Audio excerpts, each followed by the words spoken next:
Hey everybody, Tim here with today's episode of Star Trek Deep Space Nine, Season 4, Episodes 10 and 11, Homefront and Paradise Lost. So, I really like the first half of this episode, but not so much the second half, which is why I'm doing this recorded and not a live video.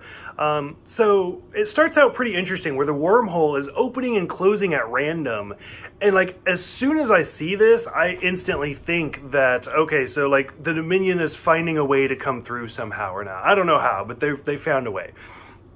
And then we find out that there's a bombing at the Federation headquarters in San Francisco on Earth, and that there was a changeling involved in there.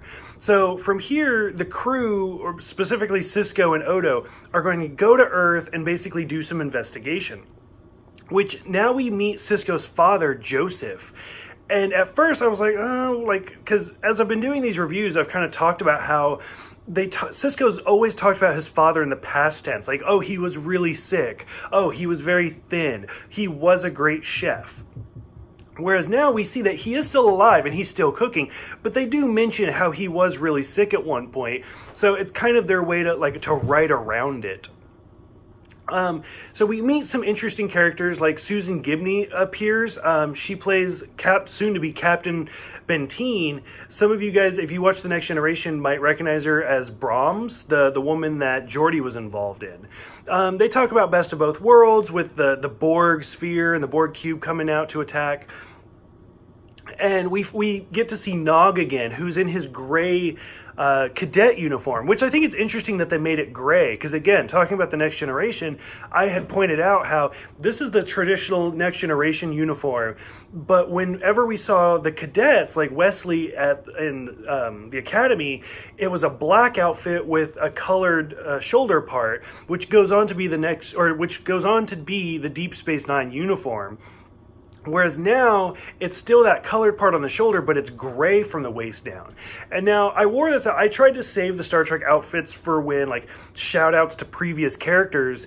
The reason I busted it out for this video is because Sisko wears this outfit. This is the only time I think we ever see Sisko in a Next Generation outfit. And there's no explanation for it. It's like he shows up on Earth and he's like, well, shit, I forgot my uniform on Deep Space Nine. And somebody's like, well, here, we have a planet uniform for you. And they just give him a replacement. So I thought it was really weird, and I kind of wanted them to address why. Because we do see this outfit throughout Deep Space Nine, but it's any time they have to use a Federation starship. So it's like space station Starfleet people wear the shoulder ones, but if you're on a vessel, it's this outfit. So I don't know, I thought it was really weird. So there's a lot of talk about the blood tests, and because now Earth is paranoid about changelings being there, and they keep doing the blood tests, but we've already seen that it doesn't work, because the changeling of Dr. Bashir in one of the episodes does a blood test and fakes it in front of everybody and is able to insert his own changeling goo and not do the actual blood. And then Joseph Sisko even brings up the point, if I was a changeling, I would just absorb somebody, and then as soon as they need blood, just push his blood out, and you could fake it that way. So it's really interesting the way they kind of do it.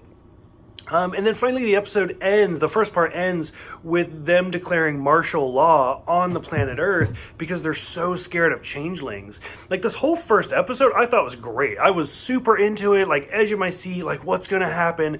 And then the whole second half, I'm just going to kind of boil it down, I just did not get into it. Nog ends up ratting out some red squadron of the cadets, which was again kind of a shout out back to the Next Generation, where Wesley was part of that a squadron that got in trouble, and it ends up just being this huge coup from an admiral. And I don't know, for whatever reason, that second half just didn't gel with me as much as the first half did. So and then we finally get to the end, and of course everything's fine. Captain Benteen, I keep wanting to call her Brahms, is supposed to fire on the Defiant, but Sisko talks her out of it at the last minute. Probably the most noteworthy scene is O'Brien shows up, and Sisko's like, how did you get here so fast? And you realize he's a changeling, and he's talking to Sisko about, there's only 4 of us on this whole planet, and just the 4 of us can wreck you as a species. And it's kind of interesting, because is he lying that there are actually more than that, or is he just being honest that like it doesn't take very many of the founders to just decimate a whole planet? So overall, like, I thought it was okay. It definitely had to be a two-parter because so much happens. You couldn't have done this in a single episode and do it justice. I just felt like the second half, I didn't dig the whole Admiral conspiracy part. Like, I wanted it to be more of the changelings, but whatever. It'll happen later on throughout the series. For those who have seen this one, what did you guys think about Cisco on planet Earth? What did you guys think about the Changeling conspiracy? What did you think about him in the Next Generation uniform, Nog being in Starfleet, the blood test, and how to fake it, how not to fake it? And what did you guys think about the whole martial law thing? Go ahead, let me know in the comments below. Thank you guys for the subscriptions. Thank you guys for the likes and the messages. Thank you guys for everything. I will see you guys next time for Crossfire.